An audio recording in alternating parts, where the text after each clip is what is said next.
Hello നമസ്കാരം, എല്ലാ പ്രിയപ്പെട്ടവർക്കും BVK മീഡിയയിലേക്ക് ഒരിക്കൽ കൂടി സ്വാഗതം. അപ്പോൾ ഇന്ന് ഞാൻ പുതിയൊരു വീഡിയോയുമായിട്ട് എത്തിയിരിക്കുകയാണ്. ഇന്നത്തെ വീഡിയോ വളരെ വെറൈറ്റി ആയിട്ടുള്ള ഒരു വീഡിയോയാണ്. നമുക്കറിയാം, എല്ലാവരും ഗ്യാസ് ഉപയോഗിക്കുന്നവരാണ്.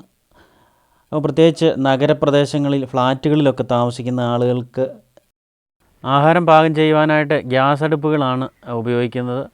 അപ്പോൾ നമുക്കറിയാം, ഗ്യാസിന് വളരെ വില കൂടിയ ഈ സമയത്ത് നമുക്ക് എങ്ങനെ ഈ ഒരു മാസമൊക്കെ ഉപയോഗിക്കുന്ന ഗ്യാസ് 2, 3 അല്ലെങ്കിൽ 4 മാസം വരെ എങ്ങനെ ഉപയോഗിക്കാമെന്നാണ് നമ്മളിന്ന് നോക്കാൻ പോകുന്നത്.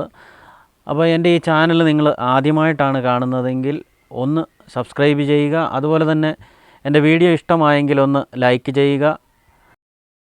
അതുപോലെ തന്നെ വീഡിയോ മറ്റുള്ളവരിലേക്ക് ഷെയർ ചെയ്ത് കൊടുക്കുകയും ചെയ്യുക. ആദ്യം നമ്മൾ നോക്കുന്ന ഗ്യാസ് എങ്ങനെയാണ് കത്തിക്കുന്നത് എന്നുള്ളതാണ്. ചിലരിങ്ങനെ ഫുൾ ഫ്ലെയിമിലിട്ടിട്ട് കത്തിക്കും. അപ്പോൾ ഒരുപാട് ഗ്യാസ് നഷ്ടമാകും.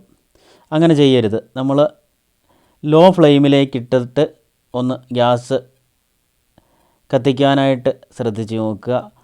അപ്പോൾ നമുക്ക് അതിന് ശേഷം ആവശ്യത്തിനുള്ള ഫ്ലെയിമിലേക്ക് മാറ്റാൻ പറ്റും. അതുപോലെ തന്നെ നമ്മൾ പിന്നെ ശ്രദ്ധിക്കേണ്ട ഒരു കാര്യമാണ്, ഈ കാണുന്നത് പോലെ ഫ്ലെയിം റെഡ് കളറായിട്ട് കത്തുകയാണെങ്കിൽ ഒന്ന് ശ്രദ്ധിക്കണം. ഒന്നുകിൽ ഗ്യാസ് തീരാറാകുന്ന സമയത്ത് ഇങ്ങനെ കത്താം, അതല്ലെങ്കിൽ നമ്മുടെ ബർണർ അഴുക്കായിട്ട് അതിനകത്ത് അഴുക്കൊക്കെ പിടിച്ച് കഴിയുമ്പോഴത്തേന് ഇതുപോലെ കത്താനുള്ള സാധ്യതയുണ്ട്. അങ്ങനെ ഉണ്ടെങ്കിൽ ഗ്യാസ് വേഗം തീരും. അത് ക്ലീൻ ആക്കിയതിന് ശേഷം, ബർണർ നല്ല ക്ലീൻ ആക്കിയതിന് ശേഷം മാത്രം ഉപയോഗിക്കുക. അപ്പം അതുമൂലവും ഗ്യാസ് നഷ്ടമാകുന്നത് ലാഭിക്കാനായിട്ട് പറ്റും. അതുപോലെ മറ്റൊരു കാര്യം, നമ്മൾ വെള്ളം തിളപ്പിക്കാനോ അല്ലെങ്കിൽ എന്താവശ്യത്തിനാണെങ്കിലും നമ്മൾ പാത്രം അടുപ്പിൽ വയ്ക്കുന്ന സമയത്ത് അതിന് മുമ്പ് നമ്മൾ ഇത് സ്റ്റൗ കത്തിച്ച് വെക്കാതെ പാത്രം അടുപ്പിൽ വെച്ചതിന് ശേഷം മാത്രം സ്റ്റൗ കത്തിക്കാനായിട്ട് ശ്രദ്ധിക്കുക. അങ്ങനെയും നമുക്ക് കുറച്ച് ഗ്യാസ് ലാഭിക്കാനായിട്ട് പറ്റും. അതുപോലെ തന്നെ നമ്മൾ രാവിലെ പുട്ടും അതുപോലെ മുട്ടക്കറിയും ഒക്കെ ഉണ്ടാക്കുന്ന സമയത്ത് ഈ പുട്ട് ഉണ്ടാക്കുന്ന സമയത്ത് തന്നെ നമുക്ക് മുട്ടയും വേവിച്ചെടുക്കാം. ഇതുപോലെ കുക്കറിനകത്ത് മുട്ട ഇട്ട് കൊടുക്കുക, എന്നിട്ട് നമ്മൾ പുട്ട് ഉണ്ടാക്കുക. ആ സമയത്ത് നമുക്ക് ഈ പുട്ടും വെന്ത് കിട്ടും, ഈ മുട്ടയും അതേ സമയത്ത് തന്നെ നമുക്ക് വെന്ത് കിട്ടും. ഒരു കുറ്റി പുട്ട് വേകുന്ന സമയം കൊണ്ട് നമ്മുടെ മുട്ടയും റെഡിയായി കിട്ടും. അപ്പോൾ അങ്ങനെയും നമുക്ക് ഒരേ സമയത്ത് സമയലാഭവും ഉണ്ടാകും, ഗ്യാസിൻ്റെ ലാഭവും ഉണ്ടാകും. അഥവാ ഇനിയും ഇങ്ങനെ കുക്കറിലല്ല, നമ്മൾ പുട്ടുകുറ്റിയിലാണെങ്കിലും പുട്ടുകുടത്തിനകത്തോട്ട് നമുക്ക് മുട്ട ഇട്ട് കൊടുത്താൽ മതി. ഇതുപോലെ നമുക്ക് വെന്തെടുക്കാനായിട്ട് സാധിക്കും. അപ്പോൾ അതുപോലെ തന്നെ മുട്ട നമുക്ക് ആ പുട്ട് വെന്ത സമയം കൊണ്ട് തന്നെ, ഒരു കുറ്റി പുട്ട് വേകുന്ന സമയം കൊണ്ട് തന്നെ മുട്ടയും വെന്ത് കിട്ടിയിട്ടുണ്ട്. അപ്പോൾ മുട്ട പൊളിക്കാൻ പാടായിട്ട് തോന്നുകയാണെങ്കിൽ ഇതുപോലെ നല്ലപോലെ പ്രസ് ചെയ്തൊന്ന് ആ തൊണ്ട് മുഴുവനൊന്ന് പൊട്ടിയതിന് ശേഷം പൊളിക്കുക. അല്ലെങ്കിൽ ഈ മുട്ടയുടെ തോടിൽ മുട്ട പിടിച്ചു പോകും, നല്ലതായിട്ട് കിട്ടത്തില്ല. അങ്ങനെ വൃത്തിയായിട്ട് കിട്ടാൻ വേണ്ടിയിട്ടാണ് നമ്മൾ ഇങ്ങനെ നല്ലതുപോലെ പ്രസ് ചെയ്ത് ഈ മുട്ടയൊന്ന് അതിൻ്റെ തോട് മുഴുവൻ പൊട്ടിച്ചതിന് ശേഷം പൊളിച്ചെടുക്കുന്നത്. അങ്ങനെ പൊളിച്ചെടുത്താൽ ഇതുപോലെ നല്ല വൃത്തിയായിട്ട് കിട്ടും മുട്ട. അത് ഒരു ഷേപ്പ് വ്യത്യാസമൊന്നും വരാതെ, അല്ലെങ്കിൽ അവിടെ ഇവിടെയൊക്കെ പൊട്ടിയും പൊളിഞ്ഞുമൊക്കെ പോവും.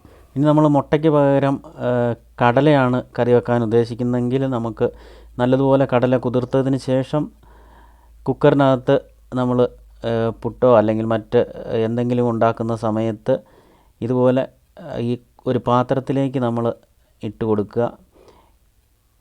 ഇനിയിപ്പോൾ കടലയല്ല, നമുക്ക് പയറോ പരിപ്പോ എന്ത് വേണമെങ്കിലും ഇതുപോലെ നമുക്ക് ഒരു പാത്രത്തിലിട്ടതിന് ശേഷം നല്ലപോലെ അടപ്പുള്ള പാത്രമായിരിക്കണം, അടച്ച് കുക്കറിനകത്തേക്ക് നമ്മൾ വെച്ച് കൊടുക്കുക. കുക്കർ എന്താണ് നമ്മൾ വെക്കാൻ പോകുന്നത് അതിൻ്റെ കൂടെ തന്നെ ഇറക്കി വെച്ചിട്ട് നമുക്കിത് വേവിച്ചെടുക്കാൻ പറ്റും.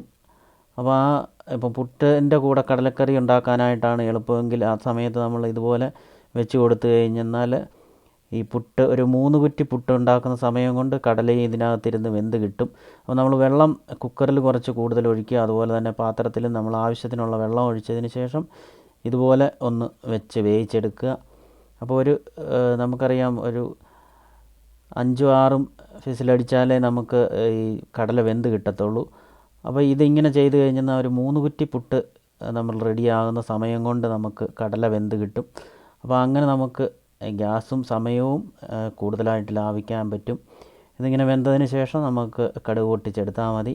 അതിന് ശേഷം മസാലയൊക്കെ ചേർത്ത് കടുക് പൊട്ടിച്ച് എടുത്തു കഴിഞ്ഞാൽ നമുക്ക് പുട്ടിൻ്റെ കൂടെ അതേ സമയത്ത് തന്നെ നമുക്ക് കടലക്കറിയും റെഡിയായി കിട്ടും. അപ്പോൾ ഇങ്ങനത്തെ കുറച്ച് കാര്യങ്ങളൊക്കെ ശ്രദ്ധിച്ചു കഴിഞ്ഞാൽ നമുക്ക് ഗ്യാസ് കൃത്യമായിട്ടും 1 മാസം ഉപയോഗിക്കുന്ന ഗ്യാസ് 3-4 മാസം വരെ നമുക്ക് ഉപയോഗിക്കാനായിട്ട് കഴിയും. അപ്പോൾ എൻ്റെ ഈ വീഡിയോ നിങ്ങൾക്ക് ഇഷ്ടമായി എന്ന് കരുതുന്നു.